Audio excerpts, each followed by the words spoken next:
Hey everybody, this is Joseph Hasek, and welcome to the Fired Up Network. Welcome to the On the Mat Wrestling Show, and welcome back to Xenia. Xenia did that. Nobody knows what she does, but she does everything. All right. What do you She does mean nobody everything. knows? Now, Everybody knows what they do. yeah, but okay. So when you say Xenia did that in wrestling, so what are you doing in wrestling? Because you could do media, public relations, you could do promos, you could take bumps, and it doesn't have to be in wrestling. Then we could go. The World Cup of Soccer is coming out, and I know you like I football, do. and you could. Football. Xenia is going to be doing football World Cup here. Come on, I but do a little bit of everything. The main thing I do is I help wrestlers and promotions make more money and use online tools to their advantage. But I do a little bit of everything. I do the interviews, I do the hosting, I do the promos, I do the analytics. So everything that doesn't involve any bumps. Let's just put it this no way. problem. No problems. And No bumps. before we start here, check out her page and everything. She has great stuff from NWA last weekend, and I believe in Tampa area. And you were telling me a big interview's coming, right? Yeah, we actually shot a big sit-down interview with Aaron Stevens, formerly known as Who? David Who's Sit-Down. that guy? The And intellectual savior of the masses. yeah, well, tell him Yeah. to call me sometimes. I can save him. All right. So, are you So that's are coming you up up? soon. And we also shot a bunch of short form content with other NWA stars, so that's coming to my Instagram as well as my YouTube shorts soon. So very exciting. And was he wearing that blue jacket all the time? At one point, yes, I made him wear it, but not in the interview. In the interview, he was Okay. Because that, sharp. that that jacket makes it probably hot like crazy. All right, so there you go. All right, so are you up for this Saturday's Elimination Chamber Premier Live event, not pay per view, Premier Live event from Chicago? Yeah, well, Chicago is the most, or one of the most wrestling locations in the country. One of the best wrestling crowds, and now that CM Punk is back in WWE, that's his house. So going to be an exciting night, an exciting crowd for sure. So it's not Swerve's house. All right, let's start off with the Women Elimination Chamber bout. Tiffany Stratton, Rhea Ripley, Alexa Bliss, Asuka, Kiana James, that's a surprise, and Raquel Rodriguez. Who you got in this one? I'm a big Tiffany Stratton girl. I'm sure you know. I'm sure you probably can tell from what I look like. Yes, yes. I really do like her. I've liked her since her early NXT run, and I'm always rooting for her to get the spotlight. I know there have been some bumps in the road. I know there have been a couple moments that maybe went viral for wrong reasons. But hopefully she can move past that and work on that, and be a great performer that she is from this point on. So you're calling Tiffany to face Jade, right? Yes. Okay. And is there any chance, with all the injuries here and all that, is there any chance? Because I kind of want to see it too, because Jade is moving really well and all that, but I definitely want to see Rhea Ripley against Jade also.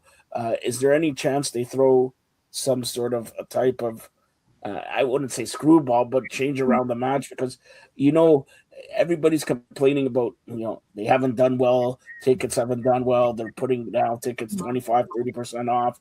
Would that change it? I agree with you, Tiffany should win, but if Tiffany doesn't win, I like to see Rhea in there. I agree. I think everybody wants to see Rhea and Jade because they're in a lot of ways similar, but also in a lot of ways very different. They're both the personification of this new popular archetype in women's wrestling of a strong, tall, jacked, woman. So I feel like everyone wants to see this. And also we talked about this last time I was on here that they both kind of transcend wrestling. They both have big social media audiences. They both are a recognizable face to people who are maybe not fans of wrestling, but I've had this literally this week, we were talking about this, whenever you mention or bring up wrestling to a non-wrestling person, Rhea Ripley is the first thing out of their mouth. So Rhea versus Jade would be a social nuclear bomb of a match, and I think it could definitely be good for WWE, like you said, for publicity. So I definitely wouldn't be mad at that. I think it would be a good decision as well. All right, let's get to another ladies match for the Intercontinental title. The man, actually the lady, but the man, Becky Lynch, up against AJ Lee. And let's face it, it's AJ Lee's hometown too. Yeah, yeah. So I'm wondering if they're going to do a schmaz and then have a rematch at WrestleMania. What do you say? Yeah, I feel like if WWE is after that, those feel good finishes, which they usually are most of the time, I do Yeah. feel like it would make sense for AJ to win, and especially for her to have this like first significant or one of the first significant wins after her big return, and for it to be in Chicago, I think that would have a lot of significance to her personally as well. So I can see her wanting to do that as well. So yeah, I think AJ is winning this one. Now, here's the question here. We're in agreement so far, but who's AG's next competitor? Is it Becky Lynch? Is it Nikki Bella? Is it Brie Bella? Like, who's the next competitor there? Well, the Bellas, I was very happy to see them return, but I also think they're big enough on their own to not have to be in any title pictures or have a title on them to be big enough and to be exciting enough. So I really don't think they need it necessarily. Would it make sense to do it in terms of kind of full circling the history of the Divas evolution? Yes, it would make sense, but even if they end up doing this, I don't think it would be good for either Brie or Nikki to win the title. I think, like I said, essentially they don't need it. I would like to see this match, but also from more of a nostalgia standpoint than from a wrestling standpoint necessarily. And and it wouldn't be with the Bellas. Maybe it's better for them to go after the tag team titles and Mhm. again showcase the two probably best on Rhea and well if they win if they have the titles Rhea and Io because those Mhm. two are amazing together, right? So it should Yeah. be interesting there. Now let's go to the heavyweight title, and I know I want Finn Balor to win, but it's in Chicago. Finn Balor, CM Punk, and what do you say? Because this, the last match was very, very good. This match is probably going to be topping it, but can Finn Balor do the unthinkable? I feel like a lot of people want Finn Balor to win because I feel like, well, not that it's not that I feel like, I think he feels like he's making a return to his older self, to his prime wrestling self that so many people became fans of him at the time, right? So I do feel like it would be again a very full circle moment, and a lot of people want it to happen. But I feel like the people who want it to happen are the more devoted fans, are the more less casual fans. So it's not necessarily the majority. And like you said, Chicago, Finn Balor can't have this big triumphant win in Chicago because people are not going to be happy with that. The live crowd is not going to be happy with it. So makes definitely more sense for CM Punk to win. And, like I said, it's his house, not Swerve's house, which is it's his house. And we'll talk about the AEW in just a second, also. But let's get to what's going to be the main event: Cody Rhodes, Randy Orton, LA Knight. Yeah, all right. Jay Uso, Trick Williams. Who you got in this boat? Randy Orton, I forgot to mention. Oh man, I'm rooting for like Randy Orton and Cody to have some moments. Like that's the most thing that I want, the best, biggest thing that I want because, I've been a fan of both of them since the Legacy days when they were in the faction together, and Yeah, yeah. them being in the same ring again is just awesome. But I'm definitely partial to Cody Rhodes. I'm definitely a big fan of Cody Rhodes, and I would like him to win it. But talking about the crowd again, circling back to that, I'm not sure they would be big fans of that. But I'm rooting for Cody Rhodes in this one. And Sami Zayn. No, never mind. All right, and let's talk about some other WWE things happening.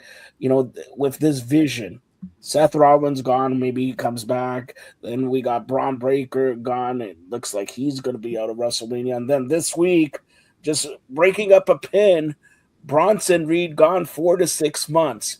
Now, Mhm. and you're planning. This is the worst of the worst time to happen with like 3 6 weeks left for WrestleMania. You feel bad for Triple H, but now it's time for guys to step up. No, Yeah, I honestly couldn't tell you who's taken the spotlight after all of this happened. And it's unfortunate to see this kind of injuries. And we just saw this kind of injury in AEW also, like yesterday. yeah, Penelope Ford, just a simple run-in spot, and she's injured. And we don't know if she's going to be out or if she can still have a managing position or what's happening with wrestling. Part of the game is that you never know what's going to happen, even though we do like to call it predetermined and say it's predetermined, but ultimately nothing is determined, and you Yeah, never know. I was actually thinking about that recently, that Caitlyn, when she was in WWE, yeah, that she became this top star and champion because of a series of coincidences. Like when she was first in the old NXT, in the game show NXT, the competitive NXT, yeah. she wasn't even supposed to be there, but the rookie that Vicky Guerrero was supposed to have was pulled out of the show. We still don't know exactly why. And Caitlyn replaced her, so she wouldn't even have been in NXT. And then, when she accidentally won the Battle Royal, it's a whole, chain of coincidences. And the same thing with Becky Lynch. If it wasn't for the viral bloody face moment, we don't. Broken nose. Yeah, And this is not to diminish her hard work, of course, and she had very devoted fans before that too. But it's more about the company recognizing it and seeing it and treating it with the importance that it deserves, right? So unfortunately, yeah, you never know. Like you said, people get injured, people get weird like social media hype that the company has to capitalize on. So you never know. I don't have an answer to this question, unfortunately. all right. And this week NXT and Shawn Michaels. I don't know if you heard this, maybe because it just happened, but Shawn Michaels announces that Stand and Deliver, arguably the biggest premier live event of NXT, will happen, but not on WrestleMania weekend. Not on WrestleMania weekend. It will happen on April 4th from St. Louis. So Mm-hmm. there, the WWE has April 18th, 19th. WrestleMania, April 4th, NXT, and you know that's going to be a big, big event. All right. Are you expecting bigger fireworks than normal for WrestleMania Stand and Deliver? Because it's sort of WrestleMania Stand and Deliver, but it's not because it's not on the same weekend.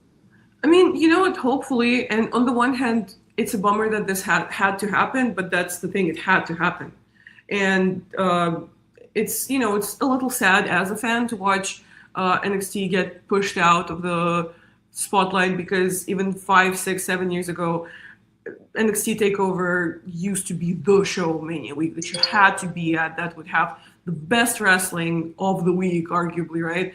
But then we saw not one but two rebrands, and NXT just has become not even a B show, not even a C show, but like a DF show, right? And maybe, or more like most likely, moving it away from Mania Week and placing it entirely somewhere else where people wouldn't have this oversaturated market is a good business decision, because we've seen recently they've been pushing it like earlier and earlier in terms of time, like to the point where it's at like 10 a.m.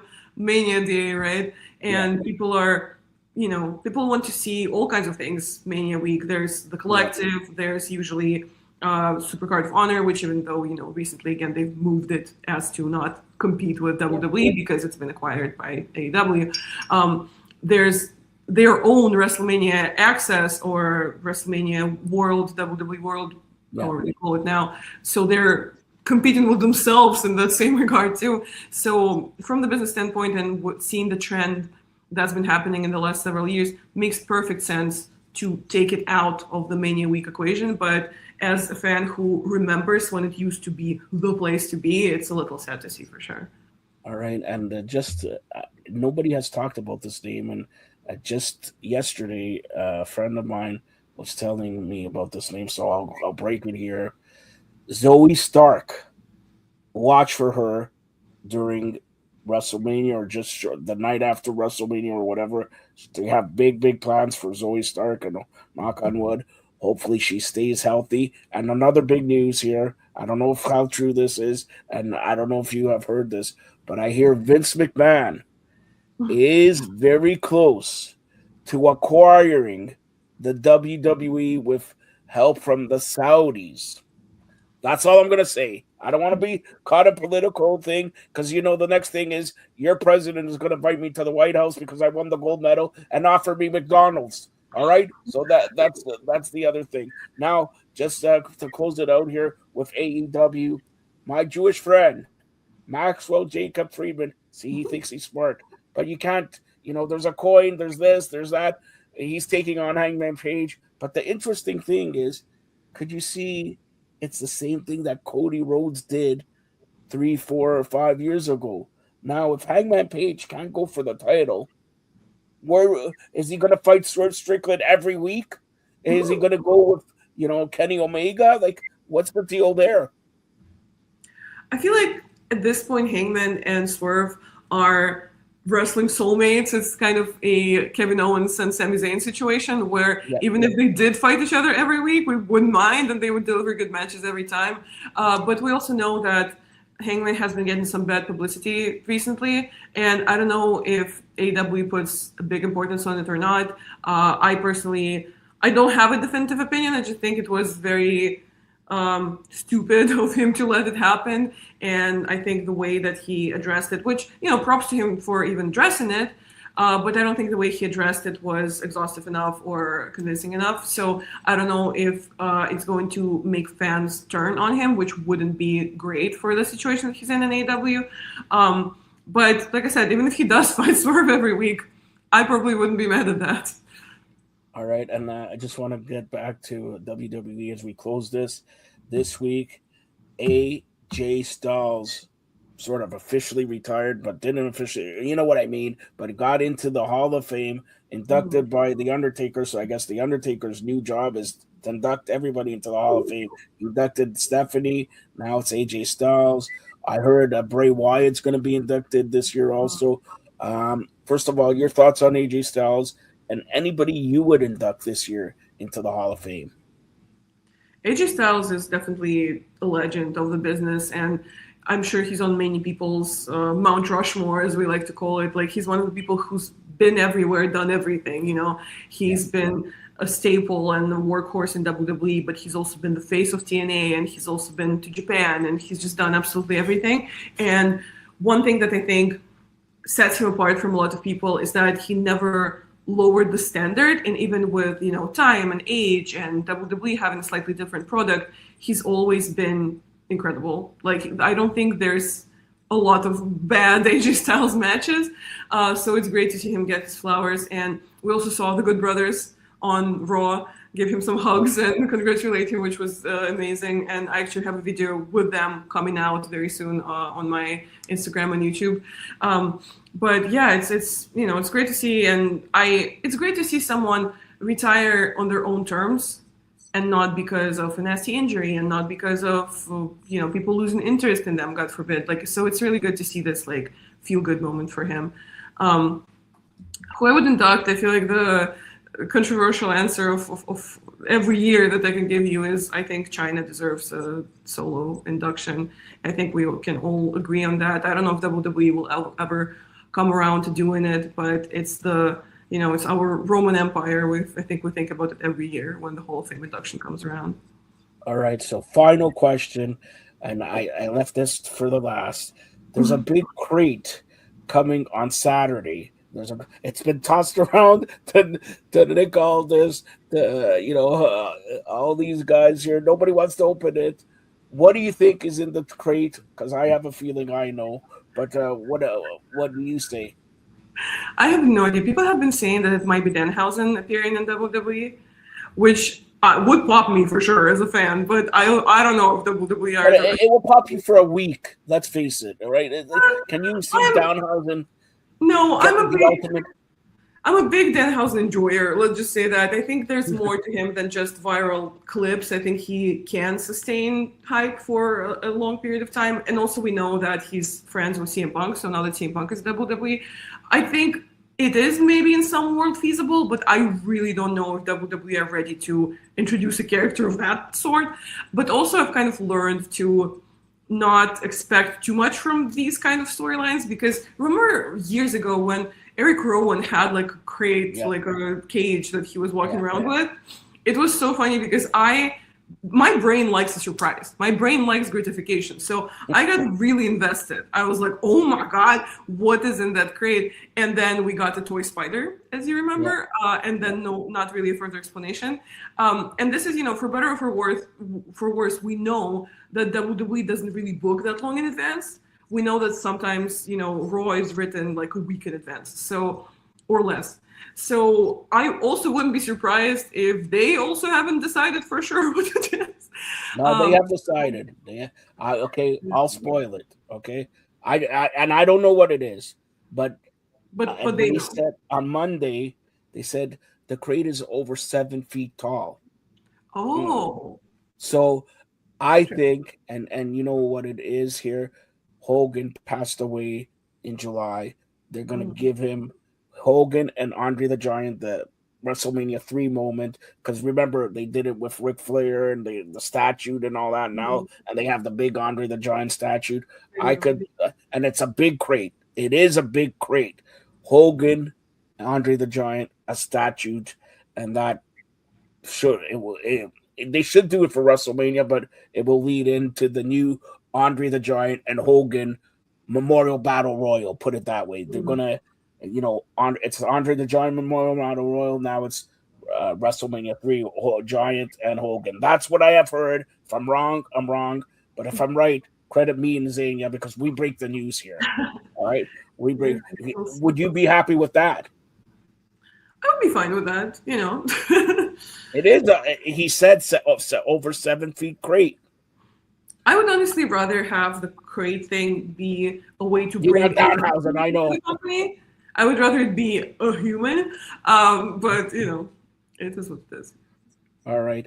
Tell everybody where to get a hold of you. And don't forget, this Saturday, Elimination Chamber begins at 7 p.m. because every premiere live at 7, 8, 3 o'clock, 4 o'clock, 8 o'clock. Like, but it starts at 7. Should be a great show. Another 3, 4 hour show, unlike AEW where it's going to go 12 hours. But go ahead, Zania, tell everybody how to get a hold of you. Yeah, you can find me at Zenit That. It's right here, XENA, on all socials, on Instagram, on X, and on YouTube. And like I said, if you're a fan, you'll find interviews, you'll find show content, and I have a lot of fun short form content with NWA stars coming soon. And if you are a wrestler or promoter, you can tap the link in my bio on my Instagram or on my Twitter, and you can see how we can help you make more money and we can help you monetize your online presence and unlock over 30 income streams, some of which are passive. So get in touch with me and let's do it. Let's leave wrestling a better place than we found it. All right, that Zania did that, and Zania will hopefully be back next month because next month we got March leading into WrestleMania, April 4th. We mentioned NXT event, April 12th. We got the AEW big event here in Canada and Vancouver, and then we got the granddaddy of them all, WrestleMania, and Zania will do all that and more. All right, check her out. Zania Absolutely. did that. Thank you, Zania, and enjoy Elimination Chamber. Thank you for having me, and I can't wait